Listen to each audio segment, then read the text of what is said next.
Tropang Ilonggo. Please subscribe And like. and share. Yun, welcome back ulit no sa ating YouTube channel po mga kababayan, Luzon, Visayas at Mindanao. Siyempre, nandito na naman po ang ating katropa. At siyempre sa mga OFW natin, magandang araw po sa inyong lahat. So ito po mga kababayan, puro nanawagan ni Senador Robin Padilla, ang ating Pangulong Bongbong Marcos. Mga kababayan, no, hihingi kayo ngayon ng tulong sa administrasyon, pero kung siraan nyo, ganun-ganun na lang. Alam nyo mga kababayan mali lang kasi ni Tatay Digong. Kasi alam nyo kung bakit.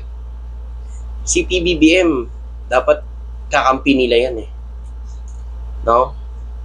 Wala namang ginagawa si BBM sa kanila Kumbaga si BBM sana yung maging panangga ni Duterte dito sa ICC.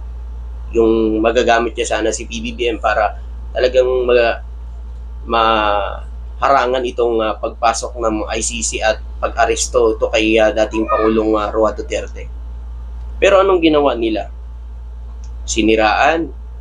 Halos lagi-lagi na lang, araw, gabi, makikita mo, bangag, adik si PBBM. Ang galing mismo sa kanya yan So, sino pa kaya tutulong dyan?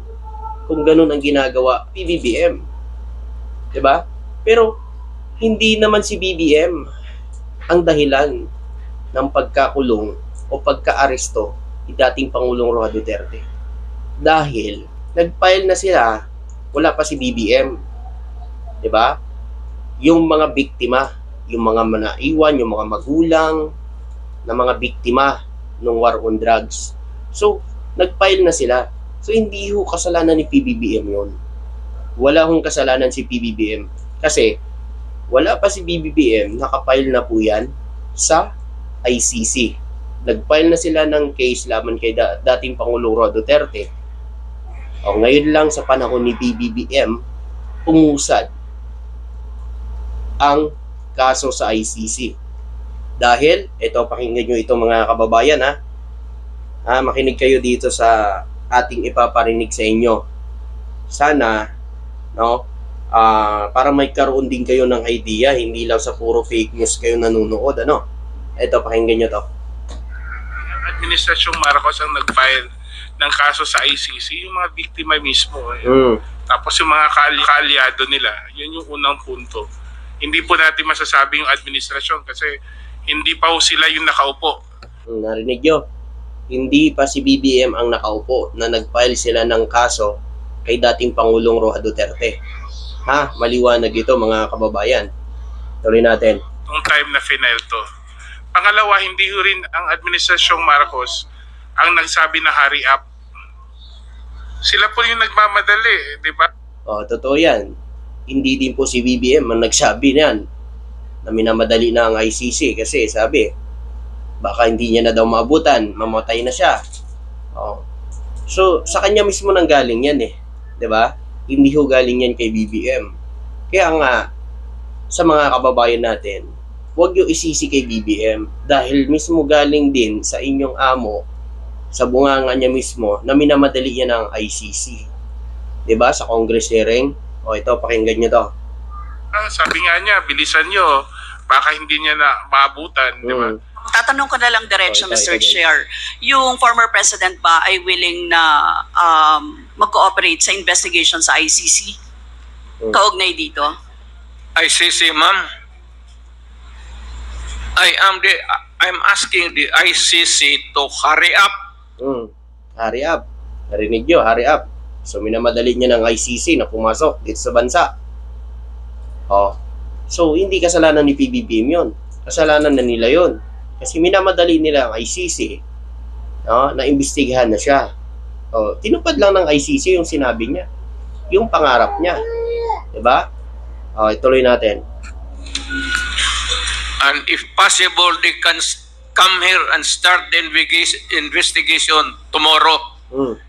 This issue has been left hanging for so many years. Matagal, ma'am. Baka mamatay na ako, hindi na nila ako maimbestiga. Yun, di ba? Baka mamatay na daw siya, hindi pa siya maimbestigahan ng ICC.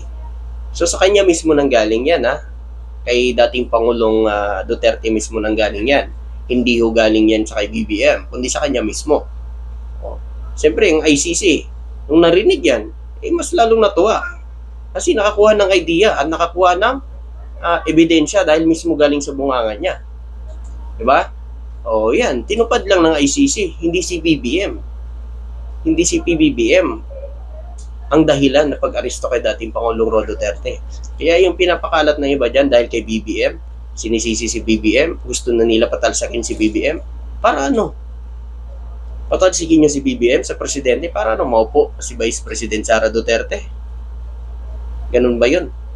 Hindi kasalanan ni PBBM yan kasi wala pa si PBBM, nag-file na itong mga magulang ng biktima sa war on drugs. Nag-file na sila ng case kay Duterte. Wala pa si PBBM. Oo.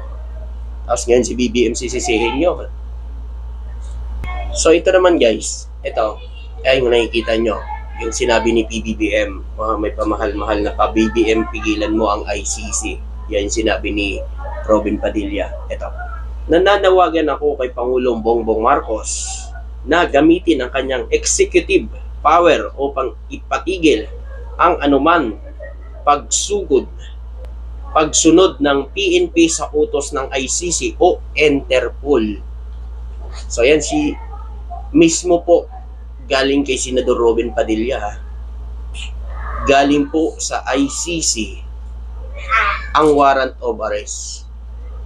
Pinadaan sa Interpol, ang Interpol naman nakipag-coordinate ngayon sa PNP. Kasi ang PNP, mga kababayan, under tayo ng Interpol eh. Nasa Interpol tayo eh. Diba? So walang kasalanan dito si BBM. Ngayon, nananawagan si Senador Robin Padilla na gamitin daw ni PBBM, no, ang kanyang executive power. Hindi na kaya ni BBM yan. ICC na yan eh. Kahit anong gawin pa ni BBM, kahit presidente pa siya, hindi niya na kayang haragin yan. ICC yan, mga kababayan. Interpol yan. Taong bayan po ang humingi at nag-file ng case kay dating Pangulong Duterte. Hindi na kayang harangin yan, mga kababayan. Dahil taong bayan po ang humingi ng tulong sa ICC para mapagbigyan ang kanilang mga akusasyon, ang kanilang pamilya na biktima sa war on drugs. Kaya, sinasabi ni Senador Robin, wala na yan. Ha? Kahit sabihin pa ni BBM, baliwalain ni BBM itong pagmumura at pagsasabing bangag adik si PBBM, hindi na makayang harangin pa ni BBM yan. Hindi na kayang ipatigil ni BBM yan. Lalo-lalo na nandun na sa Netherlands si Pangulong Duterte, nadala na doon. So, hindi na kaya yan. No? So ito naman ngayon, mga kababayan, eto, yan, si Harry Roque na nagtatago ngayon. Hindi mahagilap kung saan pumunta yan. Ngayon, sasabi sa taong bayan, hinihikati ang taong bayan. Yan, kung makikita nyo mga kababayan, sabi niya dito, panahon na para manawagan sa taong bayan na kinakailangan po siguro natin na tayo ay magtipon-tipon na at ipakita natin tayo ay pikang-pika na sa mga pangyayari sa Pilipinas. Sabi ni Harry Roque, ba't hindi ka magpakita? Ipakita mo ang suporta mo.